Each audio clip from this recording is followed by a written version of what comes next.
Hello అండి. ఎలా ఉన్నారు అందరూ? Welcome to my channel Sudha and co family vlogs. మాకు ట్రావెలింగ్ అంటే చాలా చాలా ఇష్టం అండి. మేము ఒక టార్గెట్ అయితే పెట్టుకున్నాము. అదేంటంటే ద్వాదశ జ్యోతిర్లింగాలు కవర్ చేయాలని. మ్యాక్సిమం ట్రై చేయగా ఒక 6 వరకు అయితే కవర్ చేయగలిగాము. అందులో ఒకటే కాశీలో ఉన్న విశ్వనాథ ఆలయం. యాక్చువల్‌గా మేము కాశీ 4, 5 ఇయర్స్ బ్యాకే వెళ్ళామండి. అప్పటి కాశీలో ఉన్న సిట్యుయేషన్స్ ఏంటి, ఎలా ఉన్నాయనేది నేను మీతో షేర్ చేసుకుంటాను. వీడియోని స్కిప్ చేయకుండా చూస్తూ వినండి. కాశీ హైదరాబాద్ నుంచి ట్రైన్‌లో అయితే గనక 36 అవర్సు, ఫ్లైట్ అయితే మాత్రం 2 అవర్స్ జర్నీ పడుతుందండి. వారణాసి ఎయిర్‌పోర్ట్‌లో దిగిన తరువాత అక్కడి నుంచి ఏదైనా క్యాబ్ మాట్లాడుకొని కాశీకి రావచ్చు. మేబీ 1 అవర్ పడుతుంది. కాశీలో మొత్తం 80-90 ఘాట్లు వరకు ఉంటాయండి. అందులో మణికర్ణిక, హరిశ్చంద్ర ఘాట్లు మెయిన్. మనం బై వాక్ అయితే గనక అన్ని ఘాట్స్ కవర్ చేయలేము. వాటి కోసం అక్కడ బోట్స్ అవైలబుల్‌గా ఉంటాయి. పర్ పర్సన్ 100-150 వసూలు చేస్తారు.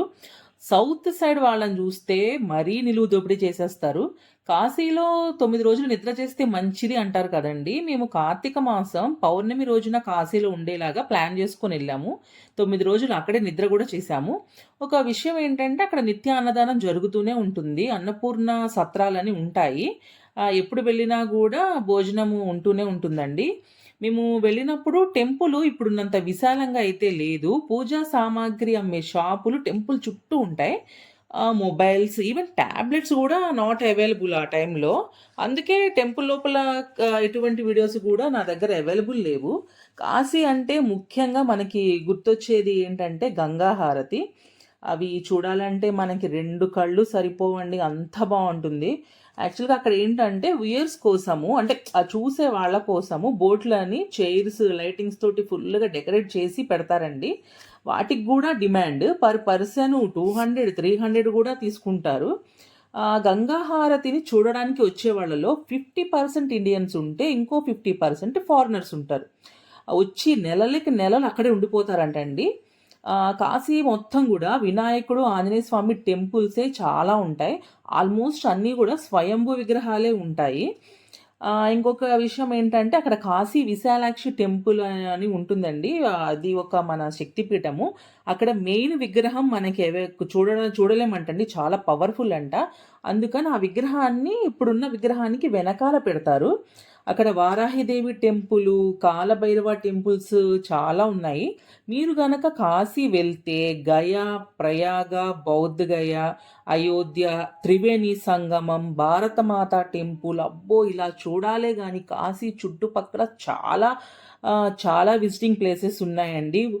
మనకి 9 రోజులు కాదు కదా, 15 రోజులు కూడా సరిపోదు. అన్నీ చూడదగ్గ ప్రదేశాలైతే ఉన్నాయి. మీరు గయా, ప్రయాగ వెళ్తే గనక కాశీ, విశాలాక్షి 3 కూడా మనకి శక్తిపీఠాలు కాబట్టి, మీరు కాశీ వెళ్తే గనక 3 శక్తిపీఠాలను కూడా కవర్ చేసినట్టే అవుతుంది. ఇంకా కాలభైరవ టెంపుల్ గురించి, త్రివేణి సంగమం టెంపుల్ గురించి, ఈ గయా, ప్రయాగ టెంపుల్స్ వీటన్నిటి గురించి కూడా నేను ఇంకొక వీడియోలో ఇంకా క్లియర్‌గా వాటి గురించి ఎక్స్‌ప్లెయిన్ చేస్తానండి. యాక్చువల్‌గా 4, 5 ఇయర్స్ బ్యాక్ నాకు యూట్యూబ్ ఛానల్ లేదు కాబట్టి నేను కొన్ని క్లారిటీగా వీడియోస్ అన్నీ తీయలేకపోయాను. ఇప్పుడు వాటి గురించి మళ్ళీ నేను ఇంకొక వీడియోలో ఇంకా క్లియర్‌గా మీకు ఎక్స్‌ప్లెయిన్ చేస్తాను. అప్పటి వరకు గూడా నా ఛానల్‌ని సబ్స్క్రైబ్ జేసుకోండి. వీడియోకి ఒక లైక్ కొట్టండి. షేర్ జేయండి. మీరు గనక ఇప్పుడు కాశీ వెళ్ళుంచుంటే, మేబీ రీసెంట్‌గా వెళ్ళొచ్చుంటే కనుక, ఇప్పుడు అక్కడ సిట్యుయేషన్స్ ఎలా ఉన్నాయి, ఏంటి అనేది నాకు కామెంట్ చేయండి. కామెంట్ రూపంలో తెలియజేయండి.